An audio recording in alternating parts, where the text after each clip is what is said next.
আমাদের বাংলা ভাষাটাও যদি প্রথম থেকে কারক বিভক্তি সমাস দিয়ে শেখা লাগতো তাহলে আজও হয়তো আমরা বাংলাটা ঠিকমতো বলতে পারতাম না। তাই কোনো ভাষার শেখার পূর্বশর্ত হচ্ছে আপনি এটাকে বলার চেষ্টা করেন, মুখের জড়তাটা কাটান। রুলস প্রয়োগ করে কোনো ভাষাকে সঠিকভাবে বলতে পারা প্রায় অসম্ভব। তাই আমাদেরকে আমাদের জড়তা কাটাতে হবে। আমাদেরকে যদি আমরা ওই ভাষাটা বারবার বলতে থাকি বা ট্রাই করতে থাকি তখন কিন্তু ওইটা আমাদের জন্য সহজ হয়ে যাবে। ইংরেজিও তেমন। আমরা যদি বই বা নিউজ পেপার বা ইংলিশ মুভিগুলো দেখতে থাকি, গ্রামারটা ফ্যাক্ট না, কারণ গ্রামার স্পোকেনের ক্ষেত্রে কাজে লাগে না। আপনিও যেমন যখন আপনার বাংলা ভাষা মায়ের ভাষাটা বলা শুরু করেছেন তখন কিন্তু আপনি গ্রামার শিখেন নাই।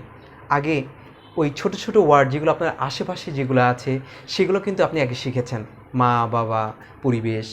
তারপর কিন্তু আস্তে আস্তে এখন বড় বড় বাক্য বলতে পারেন, কোনো সমস্যা হয় না। তেমনই ইংরেজির ক্ষেত্রেও আপনি যখন আশেপাশের ওয়ার্ডগুলো জানবেন তখন কিন্তু আপনার স্পিকিংয়ে কোনো সমস্যা হবে না।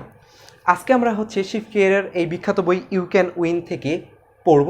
আমরা রেগুলার এই বইটা বা বিখ্যাত বইগুলো থেকে এই বোর্ডে তুলে নিয়ে আমরা পড়ার চেষ্টা করব, ভেঙে নেওয়ার চেষ্টা করব। তাহলে দেখবেন যে আস্তে আস্তে আমাদের জন্য এটা ইজি হয়ে যাবে।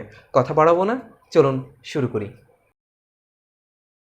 চলুন দেখি। চ্যাপ্টার 1-এ আমরা শিখব হচ্ছে ইম্পর্টেন্স অফ অ্যাটিটিউড। ইম্পর্টেন্স এটা হচ্ছে নাউন। ইম্পর্টেন্স শব্দের অর্থ হচ্ছে গুরুত্ব, আর অ্যাটিটিউড শব্দের অর্থ হচ্ছে দৃষ্টিভঙ্গি বা মনোভাব। তাহলে ইম্পর্টেন্স অফ অ্যাটিটিউড মানে হচ্ছে দৃষ্টিভঙ্গির গুরুত্ব। এই স্টাডি বলতে বোঝানো হয় গবেষণা। এই স্টাডি অ্যাট্রিবিউটেড এটা পাস্ট ফর্ম, এটা এসেছে অ্যাট্রিবিউট থেকে। অ্যাট্রিবিউট শব্দের অর্থ হচ্ছে গুণ, আর অ্যাট্রিবিউটের শব্দের অর্থ হচ্ছে দায়ী বা আরোপিত।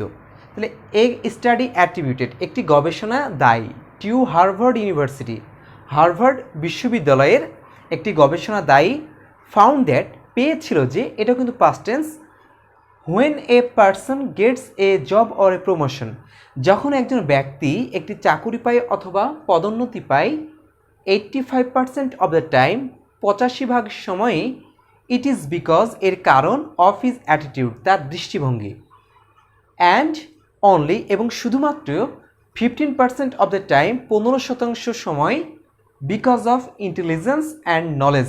ইন্টেলিজেন্স শব্দটা হচ্ছে বুদ্ধিমত্তা, একটা নাউন। বিকজ অফ ইন্টেলিজেন্স বুদ্ধিমত্তার কারণে এবং জ্ঞানের কারণে। অফ স্পেসিফিক শব্দের অর্থ হচ্ছে নির্দিষ্ট, অর্থাৎ কোনো নির্দিষ্ট বিষয়ের উপর আপনার যদি দক্ষতা থাকে, যেমন আপনি মনে করেন যে ভালো ক্রিকেট খেলেন, অর্থাৎ আপনি ওই স্পেসিফিক্যালি ক্রিকেটটা ভালো খেলেন, বা আপনি কম্পিউটার রিলেটেড ভালো জানেন, তাহলে স্পেসিফিক্যালি আপনি কম্পিউটারটা ভালো চালাতে পারেন। অর্থাৎ স্পেসিফিক শব্দের অর্থটা হচ্ছে একটা নির্দিষ্ট বিষয়ের উপরে আপনার এই বুদ্ধিমত্তা এবং জ্ঞান। ফ্যাক্টস অ্যান্ড ফিগার্স, ফ্যাক্ট শব্দ তথ্য এবং সংখ্যা তত্ত্ব। তারা এখানে বোঝানো হচ্ছে এইটা পুরোটাতে দেখেন, এই study attributed to Harvard university found that, Harvard ইউনিভার্সিটির বা বিশ্ববিদ্যালয়ের একটি গবেষণা পেয়েছিল যে, when a person gets a job or a promotion, যখন একজন ব্যক্তি প্রমোশন বা পদোন্নতি বা হচ্ছে একটা নতুন জব পায়, 85% সময় তার কারণ হয় হচ্ছে তার অ্যাটিটিউড, এবং শুধুমাত্র 15% সময় তার একটা বিশেষ বিষয়ের উপর দক্ষতা এবং বুদ্ধিমত্তার উপরে। ইট ইজ সারপ্রাইজিং দ্যাট মানে এটা আশ্চর্যজনক বিষয় যে, অলমোস্ট প্রায় 100% অফ এডুকেশন ডলার, সম্পূর্ণ শিক্ষার ডলারটা গো টু টিচ, যাই শিক্ষা দিতে ফ্যাক্টস অ্যান্ড ফিগার্স, অর্থাৎ ওই নির্দিষ্ট বিষয়ের উপরে আপনাকে শিক্ষা দিতে শিক্ষার যে ডলারগুলো সেগুলো প্রায় সম্পূর্ণই চলে যায়। Which account for only 15% of success in life, যেটা শুধুমাত্র আমাদের জীবনের সাফল্যের 15%ই বহন করে। The foundation of success, foundation শব্দের অর্থ হচ্ছে ভিত্তি, এটা হচ্ছে নাউন।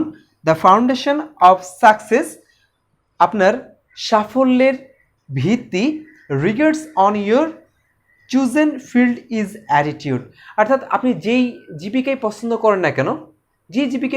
করেন না কেন, আপনার ওই জীবিকার সাফল্যের ভিত্তিটাই হচ্ছে আপনার দৃষ্টিভঙ্গি। এখানে দেখেন যে আমাদের যেই ওয়ার্ডগুলো আমরা আননোন সেগুলা যদি আলাদাভাবে নোট খাতায় তুলে নিয়ে মিনিংগুলো লিখে নিই, তাহলে আমাদের কিন্তু একটা বই পড়াটা খুব সহজ হয়ে যায়, এবং ওই জিনিসটা আমরা যখন কমপ্লিটলি বুঝতে পারি যখন কোনো একটা জিনিস, তখন কিন্তু ওইটা আমাদের কাছে সহজ মনে হয়। তাই যখন কোনো বই পড়বেন তখন পাশে খাতা কলম রাখবেন, যে ওয়ার্ডগুলো আননোন সেগুলো পাশে লিখেন, আর লেখার পরে হচ্ছে ওগুলোর মিনিং ডিকশনারি থেকে বের করেন, তারপরে যখন পড়বেন তখন দেখবেন যে মনে থাকবে। আর ওই ওয়ার্ডগুলো মনে রাখতে হলে আপনাকে আলাদা হচ্ছে আর ওই ওয়ার্ড দিয়ে সেন্টেন্স তৈরি করে নিতে হবে।